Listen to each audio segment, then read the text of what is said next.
What is going on, ladies and gentlemen? This is your boy Willie Does Wrestling, back at it again with a brand new video. And holy shit, the Royal Rumble was last night, and what a show that was. Honestly, I feel like that Royal Rumble tore the house down. And I know that there's a lot of people mad, especially at the men's Royal Rumble, which we will get to. But I am here 8 o'clock in the morning, even though I didn't go to bed until like 1 or 2 o'clock last night. I am going to give my official review of the Royal Rumble. So, let's get right into it. Obviously, leave your thoughts down in the comments below. We started off with the women's Royal Rumble, which I felt like was the proper way to go. Though, given the circumstances of the men's Rumble, I would honestly have the women main event. But we started off with Natalya at number 1. And number 2, it was the return of the former Trinity Fatu, now Naomi. She came back. She was number 2. Naomi actually lasted pretty damn long in that Royal Rumble. She lasted over an hour. So I think that was a pretty good return for Naomi. Then a couple of entrants later, we had Jordynne Grace, TNA Women's Knockouts Champion, or TNA Women's Knockouts Champion. But Jordynne Grace looked great in that Rumble, man. And she lasted quite a bit, too. But it seems like a WWE and TNA Forbidden Door might open. Like, that's what it seems like. Because afterward, Jordynne Grace tweeted out saying, "Thank you, WWE Universe. This will not be the last you will see of TNA." Now, I don't know if she was talking about tonight or maybe a possible TNA WWE partnership, but I'm very excited. I marked out when Jordynne Grace came out. I thought that was an absolute banger entrant.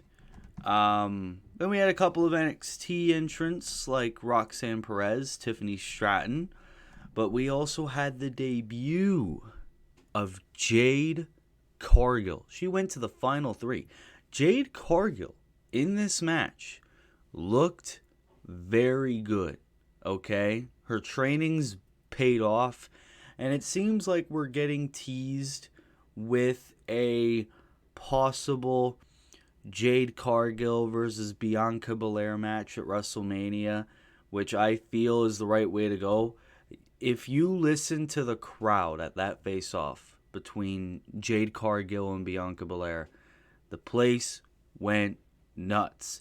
I also remember there was a point in the Women's Royal Rumble where Valhalla entered and R-Truth came out and he tried to get in the Women's Rumble and Nia Jax just eliminated him real quick, and then Adam Pearce was looking at him like, "No, what the fuck are you doing? This is the Women's Royal Rumble."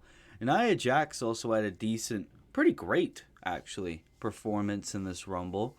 And then, of course, Bayley was in the match. She lasted quite a bit. I think she lasted over an hour, 63 minutes, I'm pretty sure they said. But, which is the new Women's Rumble record. Bayley, I think, has the new longest time. And Bayley, of course, went on to win the whole damn thing. Though the finish of that match was crazy. All of them were basically out on the apron. Oh, Liv Morgan also came back. Did you see that coming? Where Liv, Bayley, and Jade Cargill were the final 3. They were all on the apron. And then Bayley slips underneath the ropes and knocks Jade and Liv both out of the ring. And Bayley won the Women's Royal Rumble. And I thought this was the best possible choice to win the Women's Royal Rumble. And now we are full steam ahead to Bayley versus Io Sky at WrestleMania. That, and only that, is the best way to go. And hopefully, this Damage Control storyline builds great. You know what I mean? I'm so looking forward to that. So Bayley won the Women's Royal Rumble. Then we go on to the Fatal 4-Way, which was actually the second match of the night. Roman did not main event. Between Roman Reigns defending the Universal Championship against LA Knight, Randy Orton, and AJ Styles. Roman did not get a decent amount of offense in this match, I felt. They mainly focused it toward the other three guys, which I do understand considering the fact that most of the build toward this match was mainly just those three guys wanting to get rid of Roman Reigns. This match was fire, though. A lot of near falls, a lot of great moments. There was one point where AJ Styles stacked all three men up, and he was so close to winning. Randy Orton as well, hitting an RKO on Roman Reigns. And I thought the referee counted 3, bro. That's just how good Roman is. I thought Randy counted 3. I thought we had a 15-time world champion. Solo Sikoa comes out, starts brutalizing everybody except for AJ Styles. He moved out of the way. In the end, of course, you can't be surprised. Roman Reigns retained. Did anyone genuinely think that Roman was losing the belt tonight? Does anybody? Like, I've saw a few people on Twitter genuinely believe Randy Orton was going to win the title. And it's like, are you delusional? It's going to be Roman versus Cody. Spoiler alert on the men's rumble, but it's going to be Roman versus Cody too. Or they could pull the Vince McMahon route and do Roman, Rock, Cody. So take that as you will. Anyways, Roman retains. Yay. Reign continues. Please make it end. Anyways, we get to the United States Championship match between Logan Paul and Kevin Owens. Both guys delivered. It was a very good match. Very great moments throughout. Of course, most of the spots were focused on Kevin Owens' broken hand. Both men did great, I feel. Logan is a natural heel. He is amazing. I feel like Logan Paul can do great things in the WWE. He's a fucking champion, but you know what I mean. In the end, though, for the finish, I was a little iffy on. It was almost like Triple H didn't want Logan to lose, but he also didn't want Kevin Owens to get pinned against Logan Paul. Because in the end, Logan Paul's manager tried to give Logan the brass knuckles. Referee, probably the smartest fucking referee in WWE right now, saw Jeff and was like, no, get the hell out of there. Then Grayson Waller and Austin Theory come out. Austin Theory gives Logan Paul the brass knuckles. Kevin Owens reverses, takes the brass knuckles for himself, knocks out Logan Paul, pins him, almost gets the 1, 2, 3 until the referee looks up and sees the brass knuckles and calls for the disqualification. The smartest referee in the WWE. This man needs to call all the Roman Reigns matches. He probably already has, but he needs to call another one with his big IQ. Anyways, Logan Paul retains the United States Championship by disqualification. I don't know what to think about this. It's like kind of a waste of time, but then again, these two had a decent match, and maybe they'll have a rematch at Elimination Chamber because it's very clear it's going to be Logan Paul versus LA Knight at WrestleMania for the United States Championship. So hopefully they can build a rematch based on that finish. Maybe even make it no DQ. I think that'd be pretty cool. I think it would be the first no DQ match of Logan Paul's career. Then we get to the main event because there's only 4 matches. Men's Royal Rumble. We started off with both Jey Uso at number 1, Jimmy Uso at number 2. Now, I do understand that this Royal Rumble kinda lacked surprises. Besides one, really. Number 3 or number 4, Andrade Cien Almas came back to WWE. Andrade did very good as well. I liked WWE's focus on international talent throughout this match, like the Latinos, the Australians, all of this. It just goes to show how diverse WWE's roster is. And Jey Uso actually had an Iron Man performance in the Royal Rumble. We also had returns like Omos. Omos came back, but they really only bring Omos back for like Royal Rumbles or the Battle Royals, so it wasn't much of a surprise to see Omos come back.